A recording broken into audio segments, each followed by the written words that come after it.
The door slammed so hard that our wedding photo fell off the wall. He didn't look back.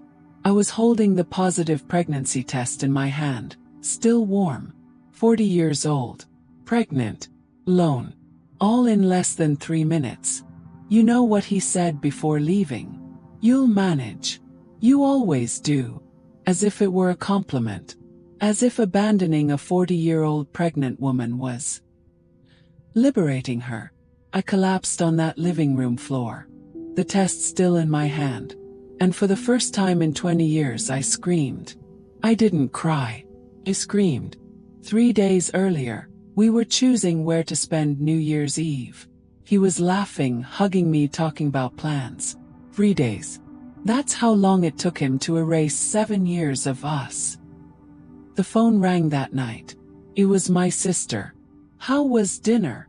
Hung up. 'Cause there was no more dinner. There was no more us. There was only me. And a life growing inside me that he would never know. I stayed sitting on the floor until it got dark. The house was cold. He had taken the coat I gave him for his birthday. He left his wedding ring on the kitchen table. No note. No explanation. Just cold metal and an empty space where his body used to be sleeping next to mine. I picked up my phone and opened our last conversation. I bought that wine you love. Love you. Sent 18 hours earlier. Read. He had read it. And still left. That night I couldn't sleep. I lay staring at the ceiling, one hand on my still flat belly, thinking, how am I going to tell this child that their father chose not to stay? But he didn't know one thing. I wasn't just going to survive. I was going to build something so big, so beautiful, that one day he would see it from afar and understand what he lost. And when that day came, I wouldn't feel anger. I would feel pity. 'Cause he lost the best part of me. Let me tell you how it all started. Because none of this makes sense if you don't know who we were. Or who I thought we were. We met at a coffee shop. I was 33 and tired of dating apps. He was in line behind me and commented on the book I was carrying. 100 Years of Solitude.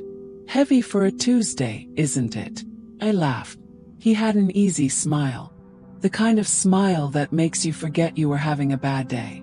6 months later we were living together. He was an architect. I worked in marketing 60 hours a week, trying to prove I deserved that promotion that never came. He cooked for me when I came home late. Left notes on the fridge. I heated up dinner. Love you. Sleep early. Simple things. Things that make you believe you found the right person. We got married at City Hall. Just the two of us and 2 witnesses he met at the registry office. I wanted something bigger, but he said, what matters is us, not the party. And I believed him. I always believed him. Even when I shouldn't have. The first years were good. Not perfect, but good. He worked on big projects, sometimes traveled. I climbed the company ladder, earned better, paid most of the bills. He said it was temporary.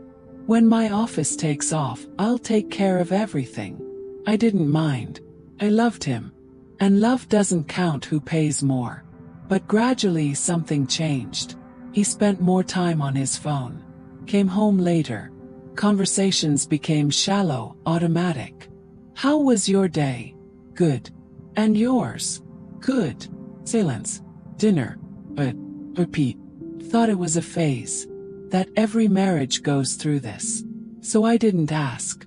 Didn't investigate. Just let it be. When we completed 7 years together, I decided to try. Have a baby. I was 39, almost 40. I knew time was running out. I talked to him on a Friday night. He was tired watching something on TV. What if we tried having a child? He paused the video, looked at me, and after too long a silence said, okay, let's try. It wasn't excitement. It wasn't joy. It was a tired okay. Like someone agreeing to work overtime. But I ignored it. 'Cause I wanted it so much. I wanted a family. I wanted something of ours that was bigger than the cold routine we had become. And then it happened. 2 lines on the test. I was pregnant. Before everything crumbled, I had a life. It wasn't extraordinary, but it was mine. And I loved every piece of it. Every morning I woke up at 6. Made strong coffee the way my grandmother taught me. He woke up half an hour later, disheveled, complaining about the alarm. I'd put his cup on the table and he'd mumble a thank you with his eyes still closed. They were small rituals. Silly. But they were ours. On Saturdays we'd go to the farmer's market. He'd choose the fruits. I'd bargain with the vegetable man. We'd come back with heavy bags and make lunch together. He'd cut, I'd season. We'd argue about how much garlic to use. I always won. Then we'd eat on the balcony, watching the street, in no hurry for anything. I had friends. 3 actually. We'd known each other since college. Every Thursday we'd meet at a bar near work. We'd talk about everything. Idiot bosses, aging parents, dreams we still had the courage to dream. They knew me. Knew when I was pretending to be okay. My job was tough, but I liked it. I was good at what I did. Created campaigns, presented ideas, won clients. My boss respected me. My team listened to me. I had built that. From scratch. With effort, sleepless nights. And a stubbornness I inherited from my mother. The house was small, but it was enough. I had chosen every piece of furniture, every picture, every plant on the balcony. I had an armchair by the window where I'd read on Sundays. He'd tease me. You and your books. But he'd always bring me tea without me asking. I visited my mother every month. Brought flowers and we'd listen to old music while she cooked. She'd ask when the grandchildren would come. I'd laugh, change the subject. Soon, Mum. Soon. Now I carried the answer inside me. But she would never know the way I dreamed. Had plans. Wanted to travel to Greece. Take a sabbatical year at 45. Learn to play guitar. Write something, maybe a blog. Simple things but meaningful. I had routine, I had structure, I had people. And I had him. Or thought I did. Thought those 7 years meant something. That the dinners, the split bills, the plans whispered before sleep, were the foundation of something solid. I didn't know all of that was fragile.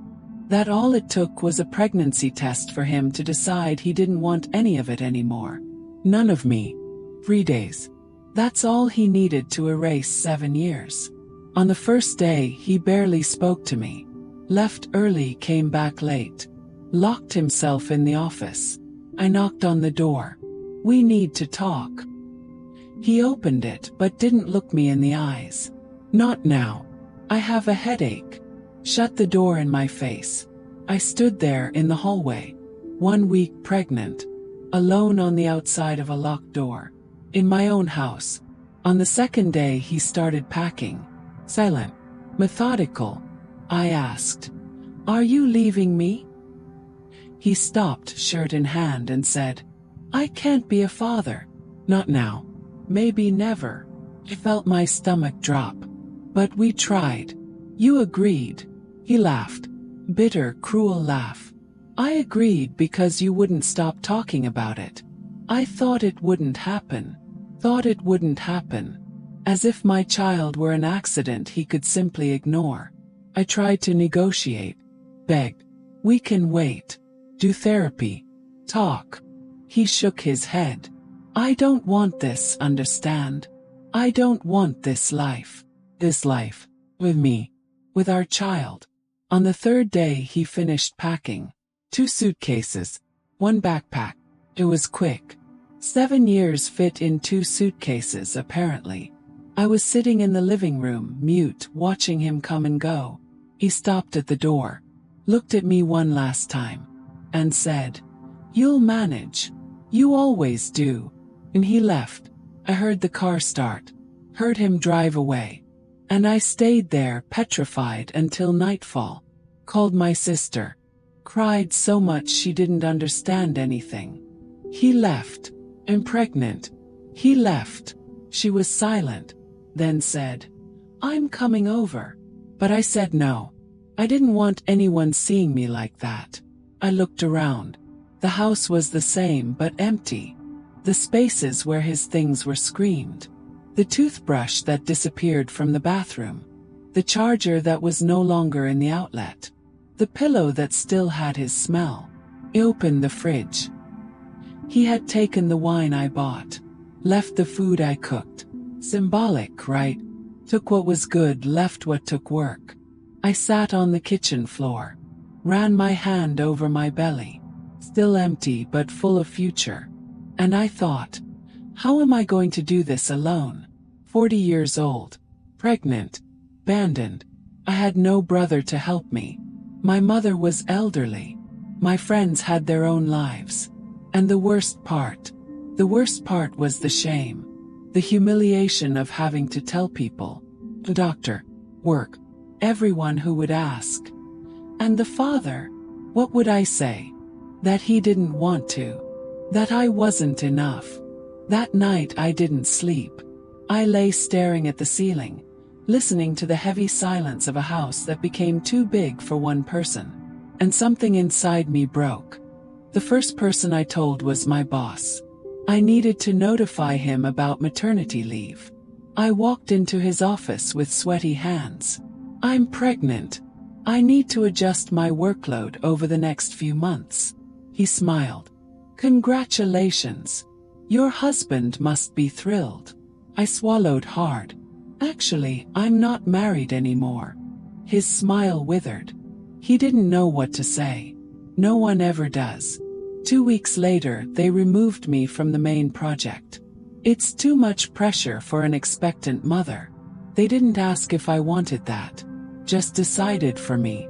7 years of hard work and suddenly I was fragile. Disposable. I tried calling him. 5 times.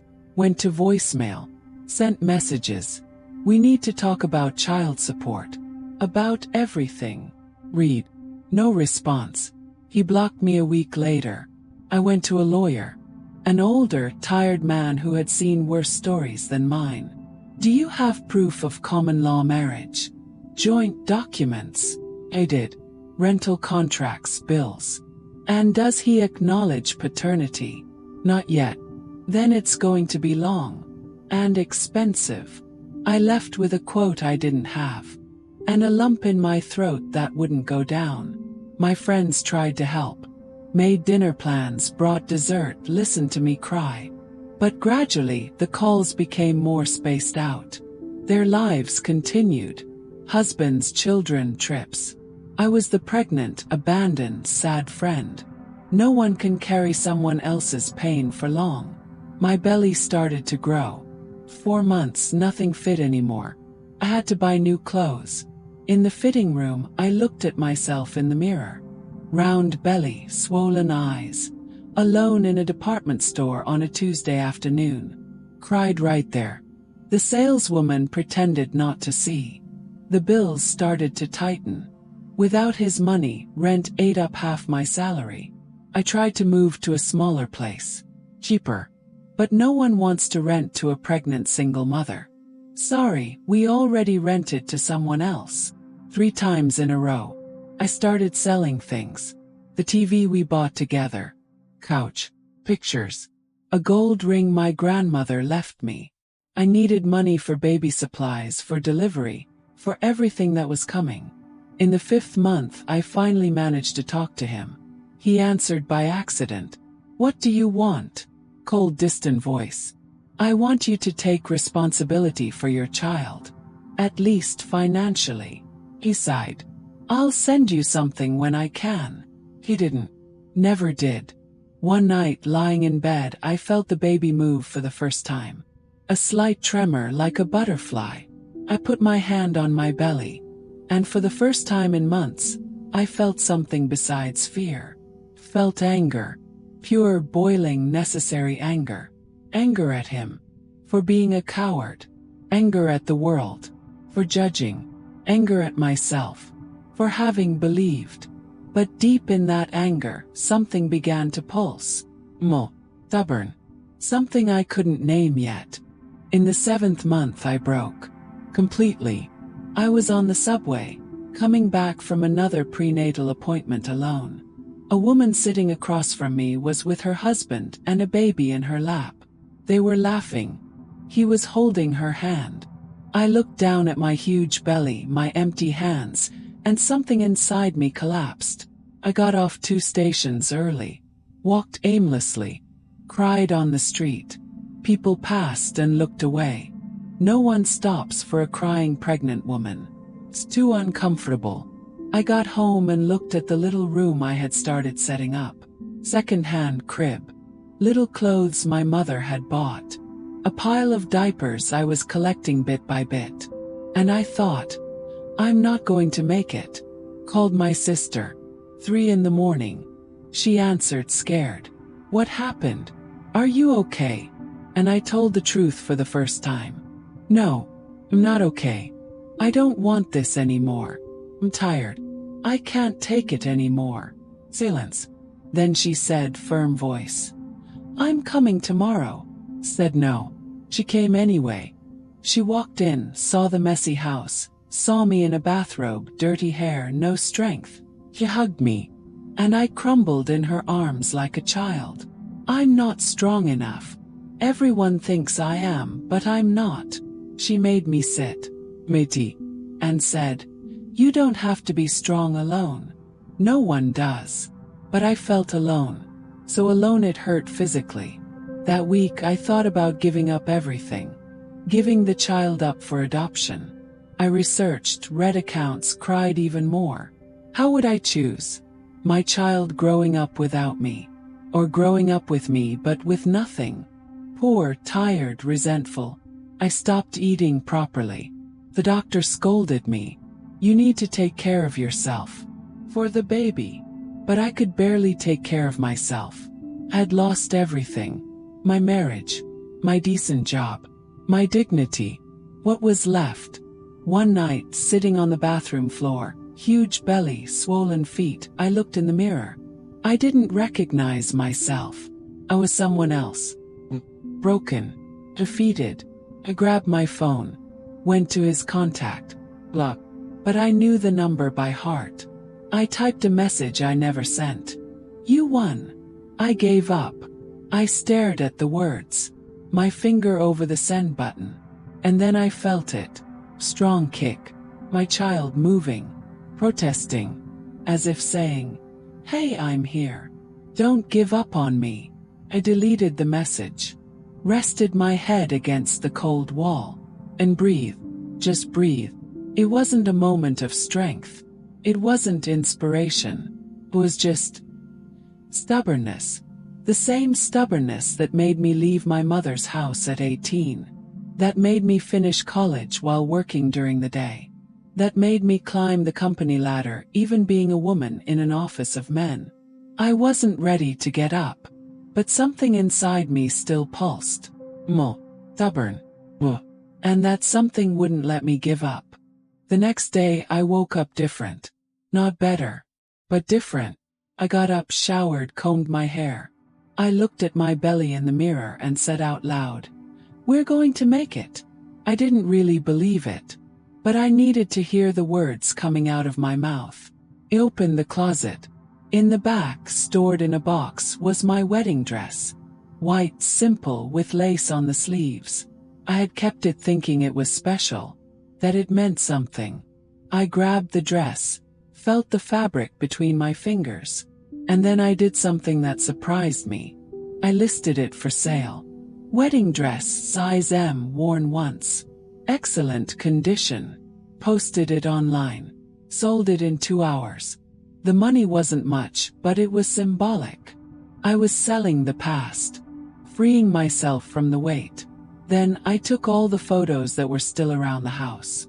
The 2 of us smiling. Trip. Birthdays. Framed lies. I stored everything in a box, sealed it with tape and wrote on top who I was. Put it in the back of the closet. One day I would throw it away. But I couldn't yet. I sat at the kitchen table and grabbed an old notebook. I started writing. Not a diary. Not a letter. A list. A list of everything I needed to do. Practical. Objective. No room for self-pity. 1. Find smaller apartment. 2. Ask for raise or look for freelance work. 3. Finish baby supplies. 4. Register for court-ordered child support. 5. Talk to my mother about help in the first months. Each item was a small battle, but I knew how to fight battles. What I didn't know was how to give up and stay alive. And I wasn't going to let that kill me. Called my mother. Told her everything. She cried. But then said, "You're coming to stay with me the first few months. I won't take no for an answer." I was going to refuse. Say I could handle it alone. But I swallowed my pride and said, "Thank you, Mom." I started looking for extra work. Text editing, remote consulting, anything I could do from home after the baby was born. I sent my resume to 20 companies. Received 18 numbers. But 2 let's talk was already something. A friend, the only one who still called every week, offered me used baby clothes from her son. Not many, but they're good. I went to pick them up. She received me with cake and coffee. Listened to me talk for 2 hours without interrupting. And when I left, I felt a little less alone. At night, I sat in the baby's room. Everything was still half done. Crib assembled but no mattress. Little clothes stored but not organized. I started slowly. Folded each piece carefully. Put them in the drawer. One by one. I was building something. Small but real. I grabbed paper and a pen. Wrote a letter to my child. When you're born, things won't be perfect. But I promise one thing. You'll have a mother who fights. Who doesn't give up. Who loves you before even meeting you. I kept the letter inside the pregnancy book. One day when he grew up, I would show him. I lay in bed and, for the first time in weeks, I slept through the night. No nightmares. No waking up at 3 in the morning in panic. It wasn't happiness. It wasn't relief. It was something simpler and deeper. It was decision. The silent decision not to let him win. Not to let the pain erase me. I was going to survive. And then I was going to flourish. My son was born on a rainy Tuesday. 8 hours of labor. Alone most of the time. My mother arrived at the end, holding my hand when I thought I couldn't take it anymore. And then he cried. And I cried with him. The first months were a blur. Middle of the night feedings. Diapers. Crying. Exhaustion I didn't know existed. My mother slept on the couch. Helped me when I couldn't get out of bed. I nursed looking out the window, baby in my lap, thinking, how do mothers do this? But gradually I found a rhythm. Wake up at 6. Give bath. Nurse. Work 2 hours while he slept. Repeat. It was mechanical. Brutal. But it was mine. 3 months after giving birth, I got my first freelance job. Content writing for a startup. Paid little, but it was my money. Money I earned while my son slept in the stroller next to the desk. I cried when the payment hit my account. It was only 800 reais. But it was mine. I got a smaller apartment. Cheaper. 1 bedroom and living room.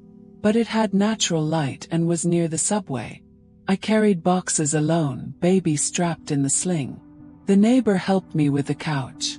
You're strong, girl. I didn't feel strong. Just did what needed to be done. My son started to smile. For months, I was changing his diaper and he looked at me and smiled. Toothless, silly, perfect smile. And everything was worth it in that second. I went back to work part-time. Home office. My mother took care of him 3 times a week. I hated leaving the house, leaving him. But I needed to. We needed to eat. 1 year after his birth, I got a promotion. Small but real. 15% raise. I celebrated alone with cheap wine and frozen pizza. My son was sleeping in the next room. I joked with him saying, "Look son, your mother is no longer invisible." I started waking up at 5 in the morning. 1 hour just for me. Coffee, silence, planning. I wrote goals in an old notebook. Pay all bills on time. Save money. Buy a used car. Give him stability. Each small goal I achieved was a victory. Paying rent without delay. Buying diapers without having to choose between that and food. Taking my son to the pediatrician without worrying about the cost. 2 years. My son started walking, talking, calling mommy. And each mommy reminded me, I did this. Alone. Without him. Without anyone. I opened a savings account for my son's education. Put in 50 reais a month. It was little, but it was a start. I watched the balance grow and thought, he'll have choices. He'll have what I didn't have. I found other single mothers in an online group. We exchanged stories, clothes, support. They understood. Didn't need to explain. The loneliness, the exhaustion, the anger, the strength. They knew. 3 years. I got a better job. Full contract. Benefits. Salary that allowed breathing room. On the first day, I left my son at daycare and cried on the subway. But they were different tears. They were tears of someone who was rebuilding. I bought a new bed. The first thing I bought that wasn't necessity, it was choice. We slept together in it, me and my son, and for the first time in years I slept in peace. I was building, brick by brick, bill by bill, victory by victory, and no one was going to tear that down again. 4 years later I thought I was safe, that the past had stayed behind. I was wrong. It was a regular Saturday. My son had just turned 5. We had a small party in the apartment. Homemade cake, balloons, 3 friends from school. He laughed so much I recorded everything on my phone. At night, after putting him to sleep, I sat on the couch with a glass of wine. Satisfied. Tired. Happy. The phone rang. Unknown number. I almost didn't answer. But I did. Hello. Silence. Then, a voice I hadn't heard in 5 years. It's me. My body froze. I knew that voice. Had heard it tell me, I love you hundreds of times. And then tell me, I can't do this just once. The voice that abandoned me pregnant. What do you want? My voice came out cold, controlled. But my hands were shaking. I wanted to talk. Know how you guys are. You guys. As if he were part of us. As if he had a right. Now. After 5 years. You want to know now. Silence on the other end. I heard him breathe. Nervous. I know I was wrong. Just need to see you. See him. See him. My son. The son he abandoned before he was even born. The child who never knew his father because his father chose not to stay. No. My voice came out firm. You have no right. He insisted. Please. Just once. Change. I'm different. Different. As if that erased everything. As if 5 years of absence could be compensated with an I've changed. I hung up on him. Stared at the phone. Hands shaking. Heart racing. Anger. So much anger I thought I would suffocate. But worse than the anger was something else. It was fear. Fear that he would come back. That he would want rights. That he would destroy the peace I took 5 years to build. I went to my son's room. He was sleeping with his mouth open, hugging the teddy bear my mother gave him. I looked at that face. 5 years of love. Of struggle. Of sleepless nights. Of small victories. All without him. He called again the next day. And the next. And the next. I didn't answer. Changed my number. Blocked him. Thought it was over. 2 weeks later he showed up. At my son's school door. I was picking him up like every day. Holding his backpack, talking to the teacher. And then I saw him. On the other side of the street. Standing. Touching. He had aged. Shorter hair. Beard. Different clothes. But it was him. And he was looking at my son. Our son. My blood ran cold. I grabbed my son by the hand, quick, and walked away.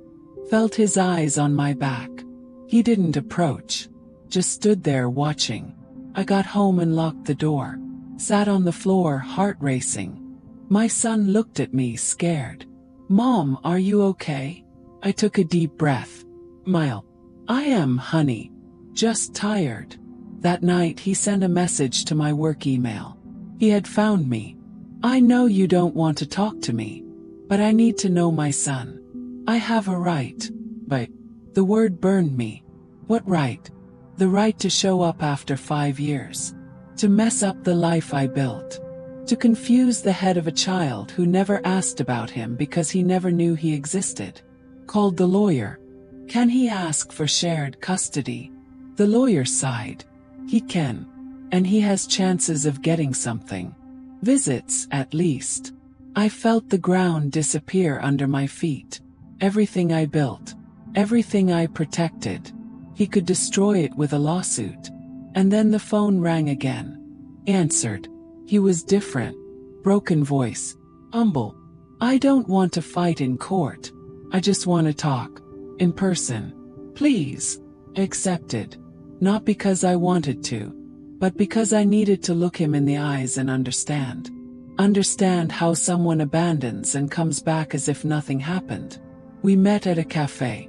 Mid-afternoon. I arrived 10 minutes late on purpose. He was already there. Anxious. Fidgeting with a napkin. When he saw me, he stood up. Tried to smile. I sat without greeting. "Thanks for coming." I didn't respond. Just waited. He took a deep breath. "I know I have no excuse. I know I was a coward. But I was lost. Scared. I panicked and ran." Panic. As if that justified it. As if fear were a reason to abandon someone. "Do you know what I went through?" My voice was calm but firm. "Do you know how many nights I didn't sleep? How many times I had to choose between paying bills and buying food? How many times I cried alone, pregnant, afraid I wouldn't make it?" He lowered his eyes. I imagined. And I regretted it every day. Regret doesn't pay for diapers. Doesn't wake up at dawn. Doesn't hold hands during delivery. Each word was an open wound. But I needed to speak. Needed him to hear. He tried to speak, but I didn't let him. "You want to know about your son? He's incredible. Smart, funny, loving." He asked about his father once. Just once. I said you had left. He hugged me and said, "It's okay, Mom. I have you." 5 years old. He was 5 years old and consoled me. I saw it hit him in the face. The reality of what he lost. Not just the first steps, the first words, but the chance to be loved by that child. I want to be part of his life now. I want to make up for it. I laughed. A dry laugh without humor. Make up for it. You think you show up 5 years later and make up for it. He doesn't need you. Never did. And I made sure of that. But I'm his father. He insisted, voice rising. "I have a right." "Right." My voice cut the air. "You gave up that right when you slammed the door. When you blocked me. When you disappeared." Silence. People around us were looking. I didn't care. He pulled up a photo on his phone. "I got married. Have a daughter now. 2 years old." Showed the photo. A blonde girl smiling. And she made me realize what I lost, what I threw away. Something inside me snapped.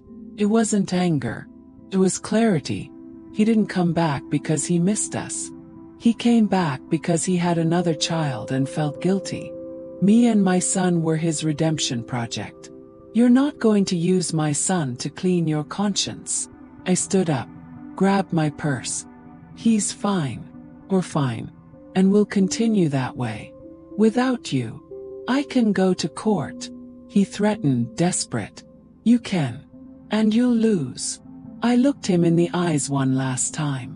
Because no judge will give rights to someone who ran away. Who never paid a cent. Who shows up 5 years later wanting to play dad. I left without looking back. And for the first time I felt something that wasn't anger. It was power. I had the power.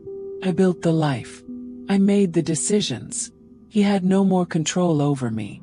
2 weeks later he gave up. Sent one last message. You won. Sorry for everything. I didn't respond. Just archived it and moved on. Because the best revenge wasn't destroying him. It was showing that I didn't need him for anything. That me and my son were complete.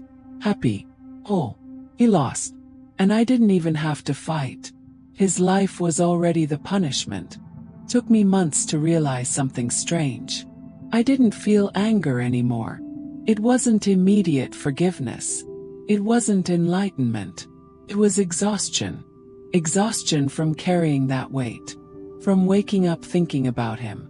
From letting his shadow occupy space in my life.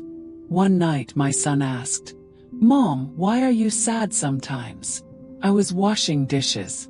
Stop. Looked at him. 7 years old, curious eyes, innocent. Am I? He nodded. Sometimes. When you look far away. That broke me. 'Cause I realized he felt it. That even without speaking my pain leaked out. And he, at 7 years old, carried it without understanding. That night, after putting him to sleep, I sat on the balcony. Looked at the sky. And for the first time in years, I thought about him without anger. Thought about the scared man who ran. About the lost man who came back too late. And I realized something simple. He was just human. Flawed. Cowardly, yes. But human. And carrying hatred for him was tying myself to the past. Was giving him a power he didn't deserve anymore. I started writing. Not for him. For me. A letter that would never be sent. I forgive you. Not because you deserve it. But because I deserve peace. I wrote 3 pages. Cried. And when I finished I burned it. Watched the paper turn to ashes. And something inside me let go. Forgiving didn't mean forgetting. Didn't mean accepting. It meant releasing. Letting go. Stopping reliving that pain every day. I talked to my son. Gradually. Carefully. Your father isn't here. But that's not your fault. And it's not lack of love. Some people don't know how to stay. And that's okay. He looked at me. But you stayed. I hugged him. I'll always stay.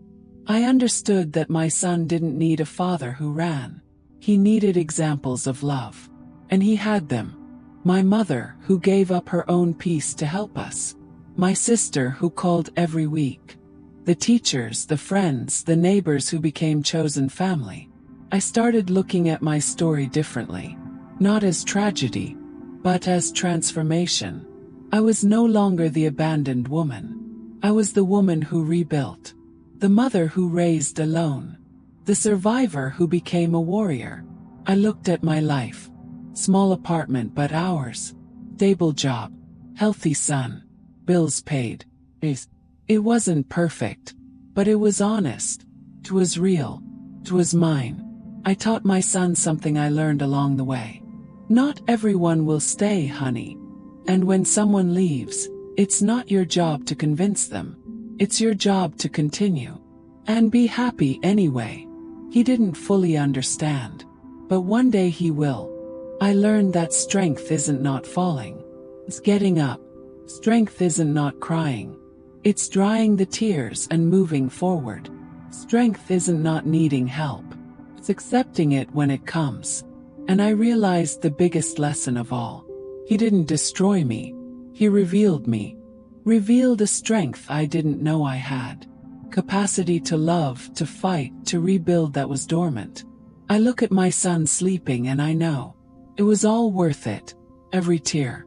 Every sleepless night. Every tight bill. 'Cause he's here. Healthy. Loved. And I'm here too. No longer broken. No longer lost. Whole. Complete. Peace. Forgiveness wasn't for him. It was for me. To free myself. To live without chains. Today, if he shows up again, I won't feel anger. I'll feel indifference. 'Cause he's no longer part of my story. He's just a footnote. A chapter that ended. My story is about starting over, about transforming pain into purpose, about proving that even when everything falls apart, it's possible to build again. And this time build better. Today, 10 years later, I look back and see two women. The one he left, and the one I became. My son is 10 years old. He plays soccer on Saturdays, gets good grades, has friends, laughs loud, dreams of being a veterinarian. He's everything I didn't know I could create alone. I got the promotion I'd been chasing for years. I lead a team, earn well, not rich, but enough not to fear the end of the month. I bought a used car, small but ours. I took my son to the beach for the first time. Watched him run on the sand and thought, we made it. I started going out with friends again, laughing without guilt. Dated twice. Nothing serious, but I learned my heart still works. That I can still trust, can still love. My mother looks at me with pride. You're the strongest woman I know. I don't feel strong. I just feel alive, present, real. Sometimes when I'm alone I think about him, about the man who left. And I don't feel anger anymore, don't feel pain anymore. Feel gratitude, because if he had stayed I would never have discovered who I really am. Would never have built this life with my own hands. Would never have become the mother, the professional, the woman I am today. He left me pregnant at 40, thinking I would crumble, that I would disappear, that I wouldn't make it. And he was wrong. I didn't just make it, thrive. Transformed his pain into fuel, abandonment into determination, loneliness into strength. Today, if he sees me from afar, he'll see a woman he doesn't recognize anymore. A woman who doesn't need him, who doesn't think about him, who built an empire where he left ruins. And you know what's most beautiful? My son will never know what it's like to miss a father, because he never had one to lose. He only knows love, presence, dedication, and that comes from me, from us. So, if you're listening to this and going through something similar, if someone left you, abandoned you, made you feel small, insufficient, broken, I want you to know something. You don't need them to be whole. You already are. The pain you feel today will become wisdom tomorrow. The tears you cry will water the woman you're going to become. And one day you'll look back and be grateful, because they freed you without knowing it. My son asked me the other day, Mom, are you happy? I looked at him, at our small house, at the life we built, and answered without hesitation, I am. Very much. And it was true. Not perfect happiness, but real happiness. Built in struggle, conquered in pain, deserved. He didn't leave me with nothing, but I transformed that nothing into everything. And you? Have you faced something that seemed impossible? Have you rebuilt from scratch? Have you discovered you're stronger than you imagined? If this story touched you, share it, because someone out there needs to hear that it's possible, that pain passes, that life continues, and that the best revenge is being happy. My name is part of the past, but my story is forever. And if it serves to light someone's path, then everything was worth it. Thank you for listening, for staying until the end, for believing that stories like mine have value. You're not alone. You never were.